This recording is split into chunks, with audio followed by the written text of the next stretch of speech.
வணக்கம் மாணவ செல்வங்களே. காணொளியில் உங்களுடன் இணைவது உங்கள் தமிழ் ஆசிரியை. நாம் சென்ற காணொளியில் பாரதியார் எழுதிய ஓடி விளையாடு பாப்பா என்ற அழகிய பாடலை பார்த்தோம். தற்போது அந்த பாடலில் உள்ள புத்தக பயிற்சிகளை பார்ப்போம். பயிற்சி: ஒலித்து பழகுக. உயர்ந்த மதி. ஓடி விளையாடு. குழந்தையை வெய்யாதே. ஓய்ந்திருக்கலாகாது. கனிவு கொடுக்கும்.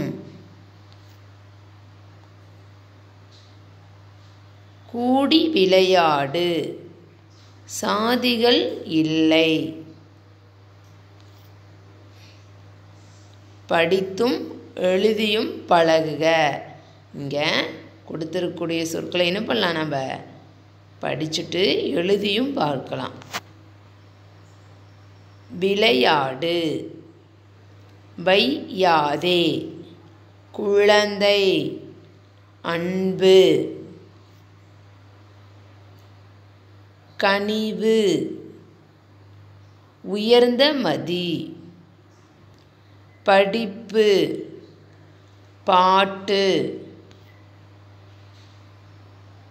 பாடலில் உள்ளபடி பொறுத்துக. நாம் ஓடி விளையாடு பாப்பா பாடல் பார்த்தோம்ல, அந்த பாடலில் இருக்கிற மாதிரி நம்ம என்ன பண்ணலாம், இங்கே கொடுத்துருக்கிற சொற்களை நம்ம பொருத்தணும்.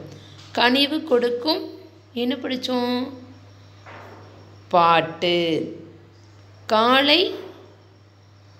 காலை எழுந்ததும் என்னது? படிப்பு. மாலை. மாலை முழுதும் விளையாட்டு.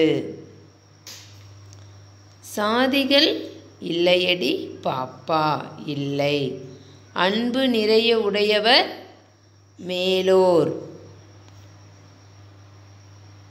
உரையாடலை கவனி. சரியான தொடருக்கு டிக் குறியிடுக. சரி அப்படிங்கிற குறியை நம்ம இடணும் இல்லைங்களா? இது உங்களுக்கான வீட்டு பாடம் தான். நான் மேம் படித்து காமிப்பேன் உங்களுக்கு.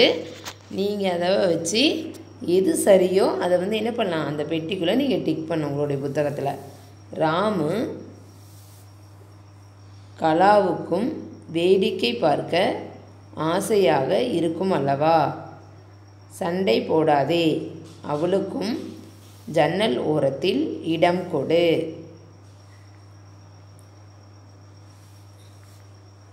இப்போ அம்மா சொல்கிறாங்க, ராமு என்ன பண்ணுறான், நான் ஜன்னல் ஓரத்தில் உட்காருவாங்கிறான், கலாவும் உட்காரணுன்னு ஆசையாக இருக்குங்கிறாங்க. அப்போ என்ன சொல்கிறாங்க, அம்மா சொல்கிறாங்க அவளுக்கும் ஜன்னல் ஓரத்தில் இடம் கொடுன்னு சொல்கிறாங்க.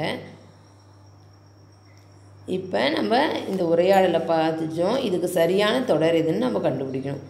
இருவருக்கும் ஜன்னல் ஓரத்தில் அமர இடம் கிடைக்கவில்லை. ராமு ஜன்னல் ஓரத்தில் அமர்ந்து இருக்கிறான். கலா ஜன்னல் ஓரத்தில் அமர்ந்து இருக்கிறாள். இதுக்கு சரியான தொடர் எதுவாக இருக்கும் அப்படிங்கிறத நீங்கள் டிக் பண்ணணும். அடுத்தது, இந்த பூந்தோட்டத்தில் எனக்கு மிகவும் பிடித்தவை மஞ்சள் வண்ண பூக்கள். பூந்தோட்டம்னாவே தோட்டம்னாவே அதில் என்ன இருக்கும், நிறைய பூக்கள் இருக்கும் இல்லைங்களா? அதில் இங்கே இருக்கக்கூடிய அந்த தம்பிக்கு பிடிச்சது மஞ்சள் வண்ண பூவாம்மா. இந்த உரையாடலை நம்ம பார்த்துட்டோம். இதுக்கு நம்ம என்ன ஒரு சரியான தொடரை கொடுக்கலாம். மஞ்சள் வண்ண பூக்கள் மட்டும் அழகானவை. பூந்தோட்டத்தில் மஞ்சள் வண்ண பூக்கள் மட்டுமே உள்ளன. பூந்தோட்டத்தில் பல வண்ண பூக்கள் இருக்கின்றன. இதுக்கு எது சரியான தொடரோ அதுக்கு என்ன பண்ணலாம், நம்ம டிக் குறியிடணும்.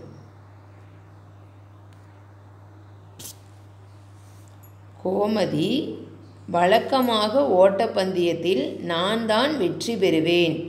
இந்த முறை நீ வென்று விட்டாய், வாழ்த்துக்கள்.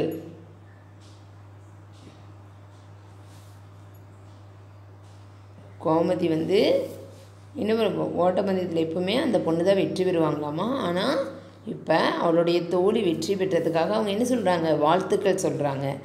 இந்த உரையாடலுக்கு நாம் சரியான ஒரு தொடரை நம்ம இங்கே கண்டுபிடிக்கணும். கோமதிக்கு ஓட தெரியாது. கோமதி வேகமாக ஓடுவாள். கோமதி இந்த முறை போட்டியில் கலந்து கொள்ளவில்லை. இதில் எது சரியான தொடர் அப்படிங்கிறத நம்ம என்ன பண்ணணும், டிக் குறியிடணும். அமுதா, நீ பாடுவதை கேட்டுக்கொண்டே இருக்கலாம், நேரம் போவதே தெரியவில்லை. அமுதா அப்படிங்கிற பொண்ணு ரொம்ப நல்லா பாடுவாங்க. அவங்க பாடுறது என்ன பண்ணலாமாம்மா, கேட்டுக்கொண்டே இருக்கலாம், நேரம் போவதே தெரியவில்லை அப்படின்னு அவங்க தோழி சொல்கிறாங்க. இப்போ இதில் சரியான தொடர் எதுன்னு நம்ம பார்க்கணும். அமுதாவுக்கு நன்றாக பாடத் தெரியாது. ஆனந்திக்கு அமுதாவின் பாடல்களை கேட்க பிடிக்காது. அமுதா நன்றாக பாடுவாள். இதில் சரியான தொடர் ஏதோ அதுக்கு என்ன பண்ணணும், நம்ம டிக் குறியிடணும். அத்தையின் அன்பு பரிசான கிளி பொம்மை உடைந்து விட்டது, வருத்தமாக இருக்கிறது. இந்த மரியா அப்படிங்கிற பொண்ணுக்கு என்ன ஆயிடுச்சு, அவங்க அத்தை பரிசாக ஒரு பொம்மை கொடுத்துருக்காங்க. அது என்ன ஆயிடுச்சு, உடஞ்சிருச்சு இல்லையா. அதுக்கு அந்த பொண்ணு எப்படி இருக்காங்க, ரொம்ப வருத்தமாக இருக்காங்க. அதுக்குரிய தொடர்ந்து நம்ம சரியாக எழுதணும். இங்கே மரியாவின் வருத்தத்துக்கான காரணம் என்ன அப்படிங்கிறத நம்ம எழுதணும். மரியாவிடம் வேறு பொம்மைகள் இல்லாததால், அத்தை அன்பாக கொடுத்த பரிசு உடைந்ததால், அத்தை திட்டுவார் என்பதால். இதில் எது சரியோ அதை நம்ம என்ன பண்ணணும், டிக் குறியிடணும். நீங்கள் இந்த ஹோம்ஒர்க்கை முடித்தா உங்களுடைய 2abc அந்த gmail.com இருக்கும் இல்லைங்களா, அதில் நீங்கள் என்ன பண்ணலாம், இந்த ஹோம்ஒர்க்கை முடித்து நீங்கள் அதுக்கு அனுப்பலாம். நன்றி மாணவர்களே.